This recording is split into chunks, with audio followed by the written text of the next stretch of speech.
మొన్ననే చెప్పుకున్నాం. 3,000 కోట్ల రూపాయల ఆర్థిక అవకతవకల కేసులో నిందితుడు ఒకరిని అరెస్ట్ చేసి తీసుకొస్తుంటే అతనితో డీల్ మాట్లాడుకుని ఒక సబ్ ఇన్స్పెక్టర్ 2 కోట్ల రూపాయలు దారిలోనే వసూలు చేసి మిగతా తమ సిబ్బందిని, ఎస్కార్ట్ సిబ్బందిని అందరినీ, అంటే అతను ముంబైలో అరెస్ట్ చేసి తీసుకొస్తున్నారు.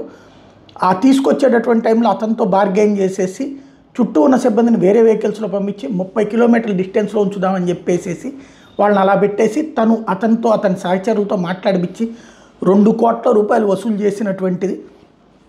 ఆ తర్వాత అతను పారిపోయాడని చెప్పడం. ఇందులో డ్రైవర్కి పాత్ర ఉంటుంది, ఇతర సిబ్బందికి పాత్ర ఉంటుంది.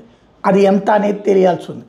సజ్జనార్ టేకప్ చేయగానే ఈ ఇష్యూ సీరియస్గా దృష్టి పెట్టడం, దాంట్లో ఇతని పాత్ర ఎస్ఐ శ్రీకాంత్ అనేటటువంటి వ్యక్తి దీని వెనకాల ఉన్నారని తేలింది.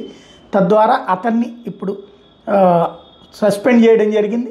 ఎట్ ద సేమ్ టైం ఇంకా ఎవరు సహకరించారన్నటువంటి తేల్చే పనిలో ఉన్నారు.